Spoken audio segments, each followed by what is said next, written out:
Hi friends, welcome back to ஆன்மீக வழிகாட்டி. இன்னைக்கு நம்ம பார்க்க போகிற ஒரு இன்ட்ரெஸ்டிங் வீடியோ என்னென்னு பார்த்தீங்கன்னா, புரட்டாசி 3வது சனிக்கிழமை வாங்க வேண்டிய பொருள் என்ன, வாருங்கள் அதை பற்றி பார்ப்போம்.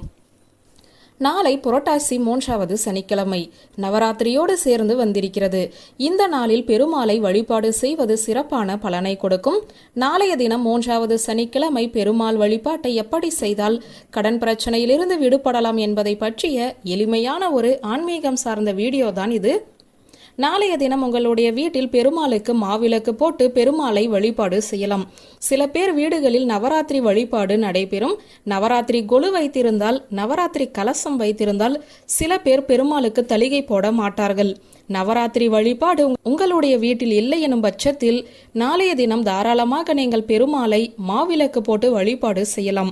வீட்டில் இந்த வழிபாட்டை மேற்கொள்ள முடியவில்லை என்றாலும் நாளை வீட்டு பக்கத்தில் இருக்கும் பெருமாள் கோவிலுக்கு சென்று அந்த பெருமாளுக்கு துளசி மாலை அணிவித்து பெருமாள் தீர்த்தத்தை பருகி சடாரியை தலையில் வைத்து வழிபாட்டை நிறைவு செய்து கொள்ளுங்கள்.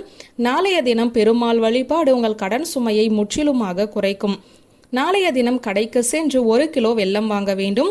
கடையிலிருந்து வாங்கிய வெல்லத்தை தானமாக கொடுக்க வேண்டும். கோவிலில் இருக்கும் அர்ச்சகருக்கு, அதாவது ஒரு பிராமணருக்கு இந்த வெல்லத்தை நாளைய தினம் தானம் செய்தீர்கள் என்றால் உங்களுடைய கடன் சுமை முற்றிலும் குறையும்.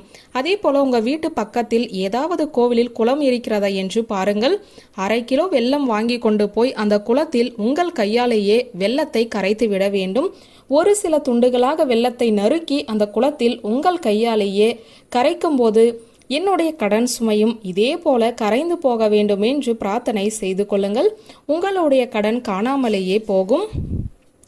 புரட்டாசி மாதம் 3வது சனிக்கிழமை கடனை கரைப்பதற்கு கஷ்டமில்லாமல் செய்யக்கூடிய பரிகாரம் இது. யாரும் தவற விடாதீர்கள். குளத்தின் அருகில் சென்று வெல்லத்தை கரைக்கும் போது ஜாக்கிரதையாக கரைக்க வேண்டும் என்பது குறிப்பிடத்தக்கது. உங்களுடைய வீட்டின் பக்கத்தில் கோவிலில் குளங்கள் இல்லை என்றாலும் ஏதாவது ஏரி, ஆத்தங்கரையில் கூட இந்த பரிகாரத்தை நீங்கள் செய்து கொள்ளலாம். நிச்சயம் நல்லதே நடக்கும் என்ற தகவலோடு இந்த வீடியோவை நிறைவு செய்கிறேன். நன்றி, வணக்கம்.